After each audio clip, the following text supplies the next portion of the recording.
16 माह की हुकूमत खत्म हो गई है और शहबाज शरीफ भी रुखसत हो गए। गुज़िश्ता रोज़ उन्हें गार्ड ऑफ ऑनर पेश किया गया, जबकि इंटरिम पीएम इनवारुल हक काकड़ वज़ीर आज़म हाउस के अब नए मकीन बन गए हैं और उन्होंने अपने ओहदे का भी हल्फ उठा लिया है।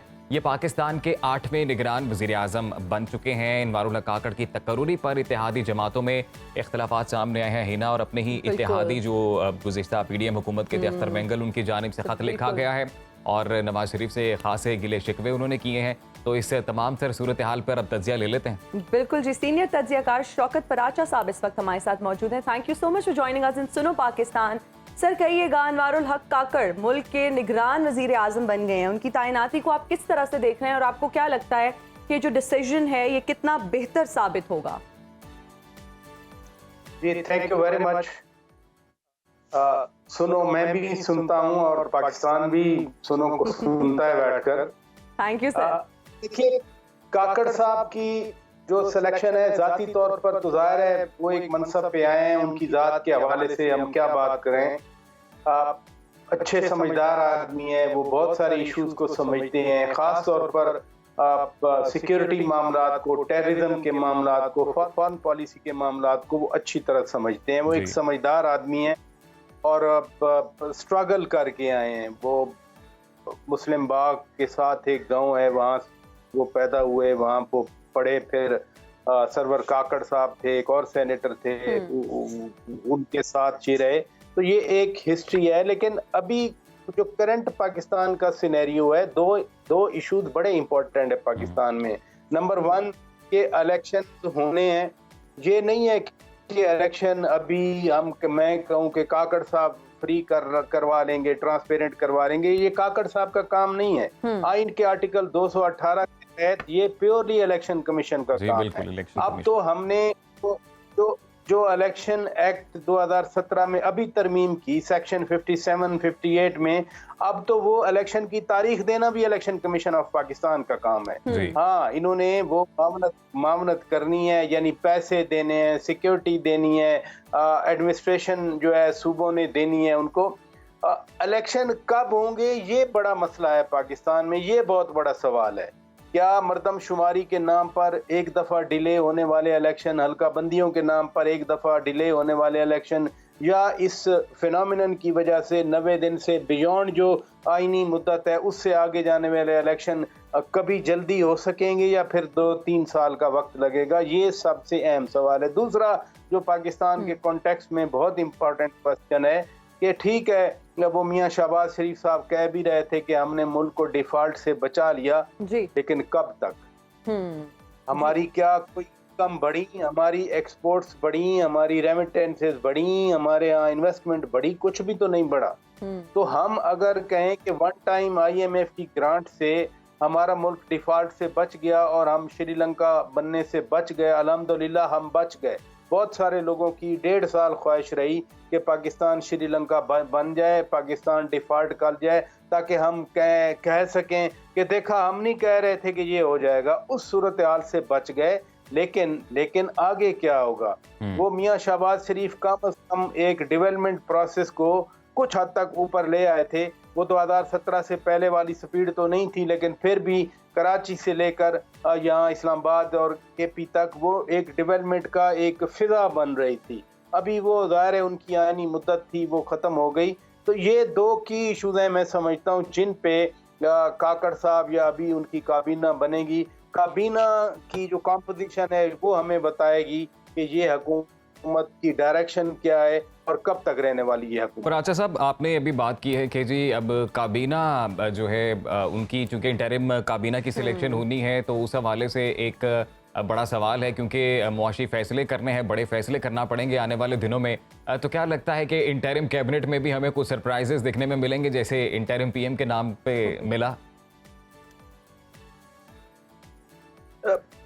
कोई जो मैंने सुना है, it will be blend of politics and technocracy. कुछ एक्सपर्ट्स होंगे और कुछ पॉलिटिशियन होंगे। पॉलिटिशियन वो एक जो सियासी माहौल है हमारा, आपको मालूम है मैं क्या बात करना चाह रहा हूँ, तो उस सियासी माहौल में वो रिस्पॉन्ड करेंगे उन चीज़ों को।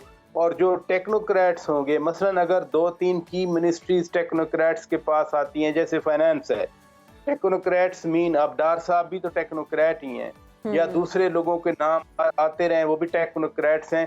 तो जो इन मामलात को समझते हैं, जो IMF के साथ बात करना समझते हैं, जो फॉरेन कंट्रीज दोस्त ममालिक, जैसे अभी वो इन्वेस्टमेंट काउंसिल बनी है, स्पेशल फैसिलिटेशन काउंसिल, उन मामलात को जो समझते हैं वो तो कैबिनेट में जरूर होने चाहिए, ताकि जितना मर्जी को क्रिटिसिज्म आए, जिसका सब्जेक्ट है मईशत का या फॉरेन इन्वेस्टमेंट लाने का, वो तो जरूर होने चाहिए। और इसमें जो सबसे अहम चीज़ है, जो इनकरेजिंग चीज़ है, वो army chief general Asim Munir Syed का पर्सनल इंटरेस्ट है ये फैसिलिटेशन काउंसिल में इन्वेस्टमेंट लाने में, मुल्क को लिफ्ट करने में, मुल्क की इकानमी को आगे बढ़ाने में।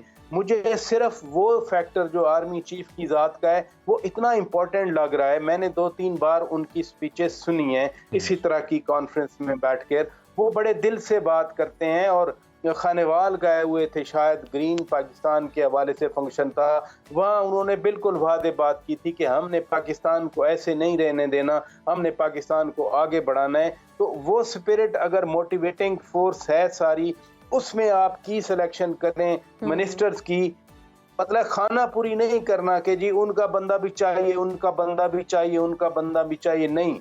जो लोग मामलात को समझें और मामलात को आगे लेकर जाने की कैपेसिटी हो उनमें, फिर तो हम समझें 3 महीने हैं, 6 महीने हैं, 7 महीने हैं, काम चलता। राजा साहब, आपने अभी जिक्र किया कि बिल्कुल आर्मी चीफ ने जो तकरीर की वो भी आपने सुनी है, वो तो बिल्कुल वाजे है। तो क्या आपको लगता है कि जो सियासी जमातें हैं हमारी, वो वाजे हैं अपने मकसद में, वो सब एक पेज पर हैं? देखिए, जब हम कहें कि मुख्तलिफ सियासी जमातें हैं तो फिर जो पेज वाली बात है वो नहीं होती। हर एक का अपना पर्सपेक्टिव होता है, हर एक की अपनी पॉलिसी होती है। लेकिन ओवरऑल जो एक पाकिस्तान का माहौल है, इसमें कंसर्न तो सबको है कि हमने इस मुल्क को आगे लेके जाना है। वरना आप खुद मियां शहबाज शरीफ साहब की बातें सुनते रहे हैं, वो कहते हैं कि कितना नाक रगड़ना पड़ा है हमें IMF से एग्रीमेंट करने के लिए। फिर पीपल्स पार्टी के चेयरमैन है बिलावल भुट्टो जरदारी, हर कैपिटल में वो गए हैं। अभी कल पाकिस्तान का यौम आज़ादी था, आपको मालूम है अमेरिकन जो सेक्रेटरी ऑफ स्टेट ब्लिंकन है, उन्होंने इतना पॉजिटिव बयान दिया कि हम तो पाकिस्तान के साथ पार्टनरशिप गहरी करना चाहते हैं। दूसरी तरफ रशिया है, रात को अरबत एरिया है रशिया का, मॉस्को का, वहाँ जो स्काई स्क्रैपर्स थी, बड़ी बिल्डिंग, वो रशिया और पाकिस्तान के झंडे इलेक्ट्रॉनिकली डिस्प्ले किए गए थे। तो दो जो ग्रुप्स हैं दुनिया में, दोनों के साथ बिलावल भुट्टो जरदारी ने रीच आउट किया।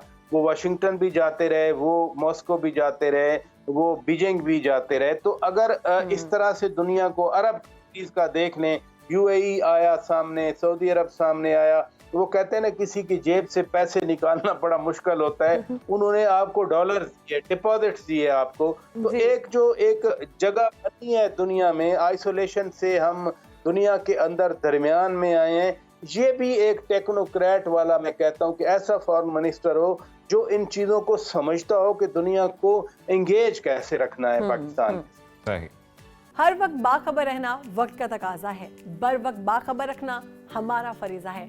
अभी सुनो न्यूज़ के YouTube चैनल को करें सब्सक्राइब, बेल आइकन पर करें क्लिक और मुल्की और गैर मुल्की खबरों से रहें बाखबर, यकीन के साथ।